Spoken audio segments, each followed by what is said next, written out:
Cultured butter has been made in many countries across Northern Europe since at least Roman times. And today it defines the regional cuisine of Normandy in France. I've travelled here to look at the few remaining dairies still making butter the old-fashioned way in churns. Butter has a long and fascinating history dating back at least 5,000 years. Originally important in India and Scandinavia as an ancient method of preserving fat for cooking and ceremonial purposes, it was the Roman writer Pliny the Elder who later described it as the most refined food amongst the barbarian people of Europe. Before the Industrial Revolution, all butter was made on small farms using raw cream collected over several days of milking. In those days, there was no refrigeration, and so the cream had usually soured by the time it reached the churn, producing what is called cultured butter, which has a very definitive lactive aroma and quite pronounced flavours. Today, most of the butter found in shops is manufactured on a huge industrial scale, and there's a confusing choice of different types.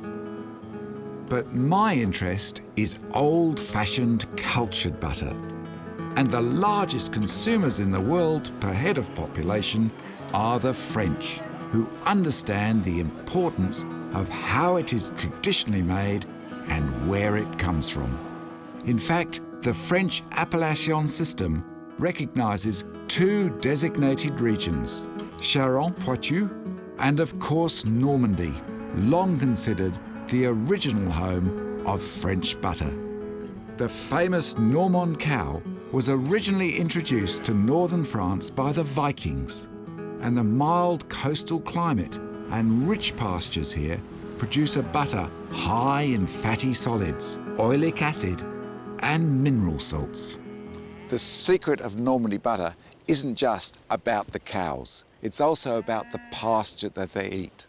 And during the springtime, the milk develops a beautiful yellow colour because of these flowers.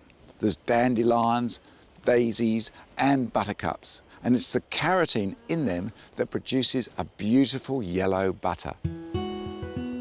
Strangely enough, Normandy farmers once grew a lot of cereals. But when the Industrial Revolution pushed the price of butter sky high, many turned to dairy farming.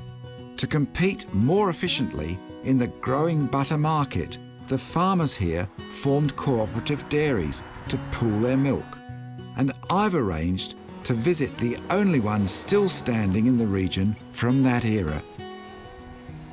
Tribut Dairy was built in 1914, and what makes it extra special is that it still makes butter using a traditional churn. So this stainless steel churn here is known as a barratte, and they put 2,000 litres of cultured cream in there and churn it for 2 hours, and that produces 1,000 kilos of beautiful butter. Unlike mass-produced butter, which is often made from frozen cream collected from a wide area, all cultured butter in France, bearing the famous AOP symbol, is guaranteed to be made only from fresh local cream, which has been first cultured using a natural biological maturation process. At this dairy, a combination of carefully chosen starter cultures are added to the cream 24 hours before it's churned.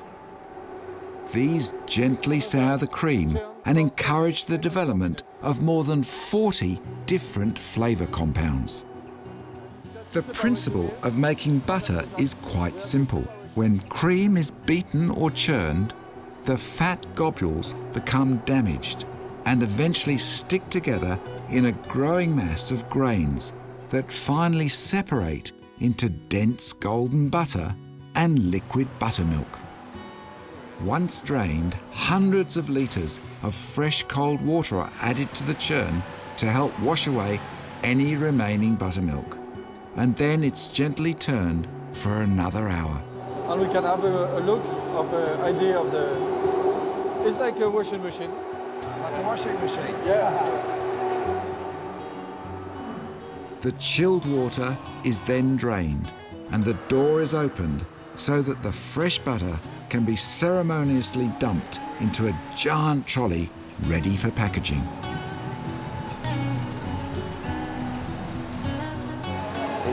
It looks and smells fantastic. And look at that colour. It's just vibrant. Yeah. How many people still use the churning process for making butter in France? Less and less. Less and less. And I think only a few dairies are using this process today. Yeah. So it's quite rare to see it made this way. Yeah, and I can't believe that it's all hand picked out like this with a big shovel. It's more and more difficult to find good, I can say, butterman.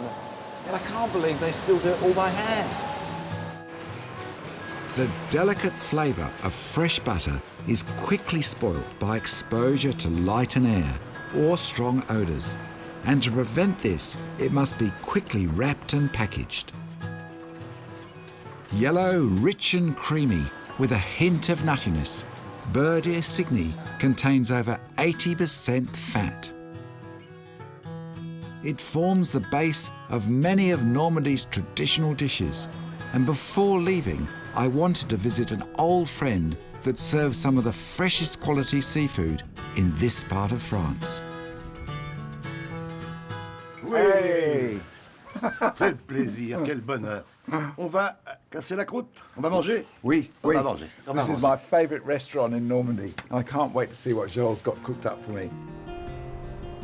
Chez Roger is a locals-only restaurant on the tidal shores of La Grande Veille, and it was not far from here in 1066 that William the Conqueror left for England, and more recently that the Allies landed at Omaha Beach in June 1944. Keep the lobsters out the back. And on today's menu, it's local lobster. That one? Yay! Let's cooking. Yeah, let's do it, eh? Pierre prepares the lobsters by halving them and placing them in a hot fry pan so that they literally cook in their own shells. He then creates a beurre blanc or white butter sauce. Alors, vin blanc. White wine. Today we are using a Burgundy wine, my brother, but you can make it also with a wine from the Loire Valley or a white wine from different countries. That is not a problem. Then lemon juice, Un peu de moulin à poivre. and then a little pepper from the pepper grinder. After reducing this by 2/3, he slowly adds the wonderful cultured butter from Tribut, creating a deliciously rich and creamy sauce. The lobsters are quickly finished in the oven and a generous handful of fresh fennel is placed on top. Then, as they're served, they're doused in brandy and set alight. The combination is absolutely delicious and embodies the great flavours of this region perfectly. Normandy has always had a special place in my heart because of its wonderful mix of unspoilt countryside, seaside beaches, fascinating history, and of course its dairy products. But I can't help thinking that it's really the lovely Norman cows and their doting sunglass eyes that are the real stars of this story.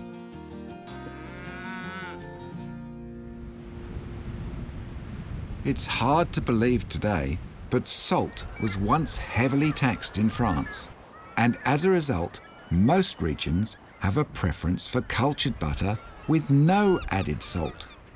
But there is one region that is an exception. Brittany is the centre of salted butter in France. So I've come to Saint-Malo to visit Monsieur Buerre, the only artisan Malaxer in France.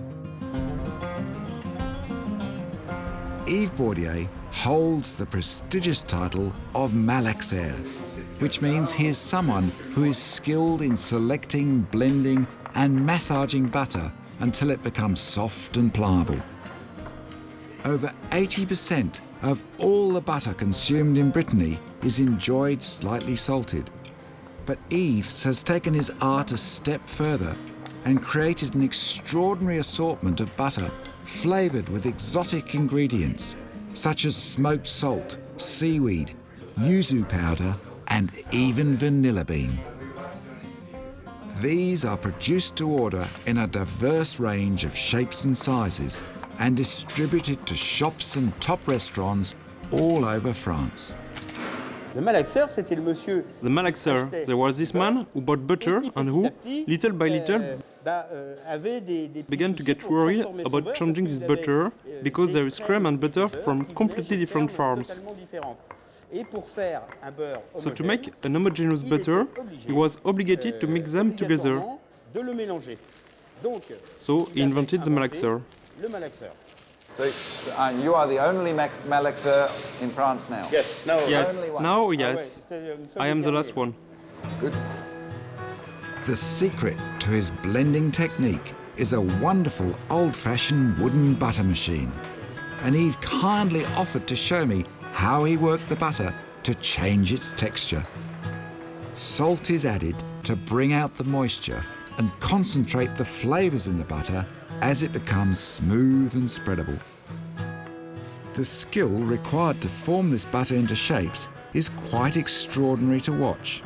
And I'm very surprised to learn from Yves that these paddles, or Scotch hands as they're sometimes known, only became popular for shaping butter after the 1860s butter boom. Now this is the last step. This butter is going to go chefs and shops all over the world, and it's only got a 30-day shelf life because it has to be eaten very fresh. Yves is also the proud owner of a small dedicated butter shop and restaurant called La Maison du Buerre, situated in the centre of the old part of Saint-Malo. And his chef offered to show me a recipe using his vanilla butter. In a blender, the chef first combines flour, icing sugar, eggs and vanilla butter and mixes them to form a loose dough. He then fills pastry moulds on a non-stick pan and bakes them for 10 minutes at 180 degrees. Whilst these are baking, he heats strawberry vinegar to make a thick syrup. He mixes diced pineapple and mandarin and Japanese yuzu citrus powder with a little strawberry vinegar. We're gonna put the strawberry vinegar on a plate. We're gonna brush it like that. The ginger powder. Pretty, very pretty. You fill it up. Fill it up? Yeah. It's very simple, yep.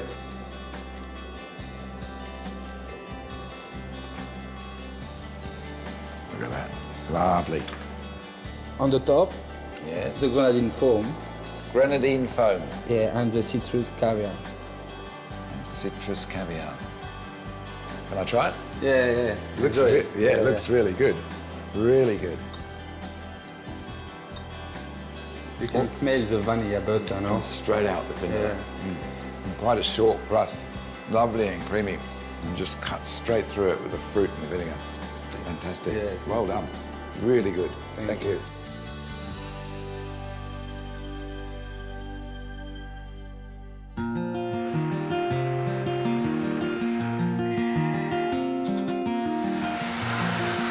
My next stop is the Charentes-Poitou region in central west of France, which is historically famous for cognac, wine and goat cheese. And funnily enough, butter is a relatively recent addition to the list. The Charentes was the first region in France to be recognised for producing butter under the French appellation system. But the fact that this region produces butter at all was a happy accident, because in the 1890s, the vineyards were devastated by phylloxera, and that changed everything. Faced with the prospect of waiting 7 years before replanting their vines, the local farmers decided to compete in the booming butter market of the times and began by importing Normand cows to replace the local red breed. As you would expect in a climate suited to growing grapes, the butter they produced had a distinctly different texture and flavour to its Norman cousin. There are three important things about making butter. First of all, the milk, secondly, the water, and thirdly, the people that make it. And the reason this dairy is so special is it's built round an old spring, which was once owned by a monastery. The story goes that a little boy drowned here, and the monks were so upset they gave it to the local farmers so they could make butter. Échiré was the first cooperative dairy to be built in the Charentes region. Founded in 1894, it now collects milk from 85 farms. For much of the year, the cows in this part of France are fed on a supplementary diet of grain because there's simply not enough fresh green pastures. And it's this diet that is responsible for the pale yellow colour of the butter. In fact, all AOP butter from the Charentes-Poitou region has a slightly brittle texture, lower moisture content and higher smoke point than Normandy butter, making it the ideal butter for making pastry. And here they are, the last working wooden barrels still making butter in France. The origins of these wooden barrels go back to the 1890s when Vietnam was a colony of France. The blonde teak used in these beautiful barrels originally came from the shipbuilders in the nearby port of La Rochelle, and it has a subtle influence on the texture and flavour of the butter. The secret of the butter here is that we have a wooden churn. The butter comes down, and what we have here is a very, very soft form of butter. We can take some from here, and as you can see, here we have a very supple texture that is characteristic of butter from this region. Beautiful, beautiful taste. Crème fraiche. Fantastic, yeah? Crème fraiche meets butter. The taste of the fresh cream brings out the aroma and the odor of the container that is then expressed in the butter, because it is made in the wooden churn. Can't beat really fresh butter. That's the best you can get, yeah? The fresh butter is carefully removed from the churn and quickly packaged into various shapes and sizes, and after tasting this delicious butter, it's easy to understand why it's so highly prized, and its unique qualities should mean it will be around for many generations to come. Regrettably, it's now very hard to find butter that has not been mass-produced by large industrial dairies and stored frozen, often for long periods, before it's defrosted and put on sale. But it's hard to beat the sensational flavour and texture of fresh butter made slowly the old-fashioned way by hand. My next stop is one of my old cheese-making friends. Dominique Boucher has been making and selling used milk cheese in the Pyrenees for decades. And after recently turning his hand to butter making, he was very keen to show me how it used to be made at home, using a new retro model glass churn he was developing. The technique for taking the cream from the milk, you have the milk, and to get the cream, if you churn the milk quickly, the cream will rise, okay? When you have the cream, and we put it in, and we churn it, the fatty parts will rise again, and this is how we obtain the butter. Dominic wanted to demonstrate his new prototype churn using Normandy crème fraiche and local high-fat used milk cream. After 10 minutes of hard competitive churning, the creams had split into butter and buttermilk. Then we added cold water and continued churning for several more minutes. Once the butter was ready, it was drained and turned out of the jar to be worked by hand until all the excess liquid had been removed. I never knew how easy it was to make butter at home. Thank you very much. Merci à toi. Thanks to you, I'm very happy. I was able to show you how butter is so easy to make. In the past, people were daily making a butter in homes, and it was not complicated, just churning the cream. This will reteach everyone that in fact butter is very easy to make, and that everyone can make butter. Have the pleasure of eating fresh butter in the home. It's as simple as that. Dominic has shown me just how easy and how much fun it can be to make your own butter with a small churn and some good quality cream. The final part of my cultured butter story has taken me back to the streets of Paris with an offer that's too good to resist. Great butter deserves great bread, and I've been invited to a very special breakfast at my favourite bakery here in Paris. There is nowhere in Paris where bread is taken more seriously than here at Poilin.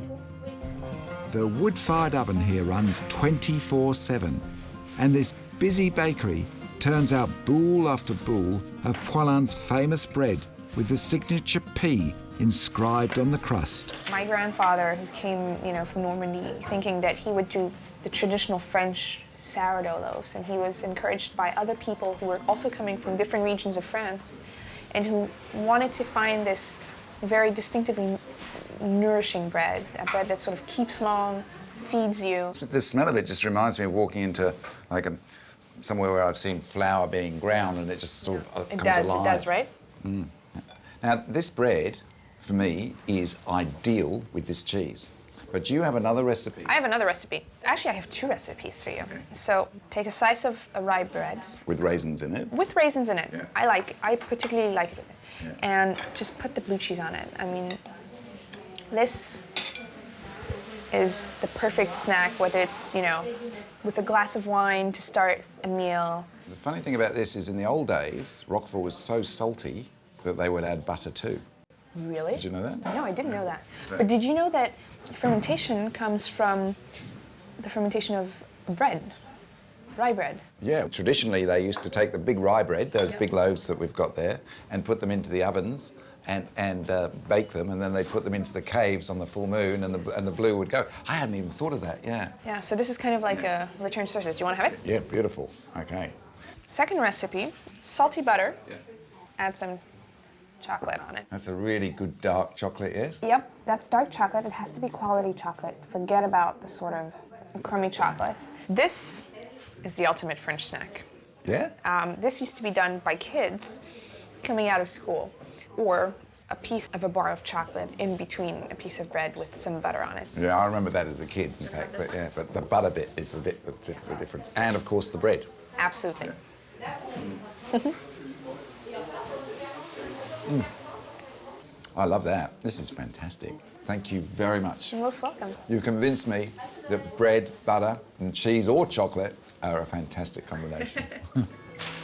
Apollonia runs 3 stores in Paris, 2 in London, and exports to special customers across the globe, including fine food stores as far away as Tokyo and New York.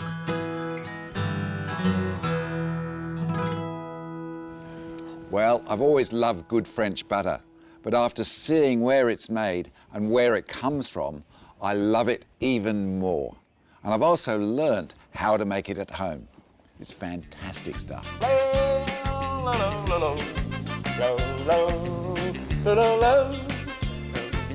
Joel here showed me a wonderful recipe with baked camembert. That's you, aren't we? You think I'm crazy grinding coffee? Comme il y a plus de... Tout simplement.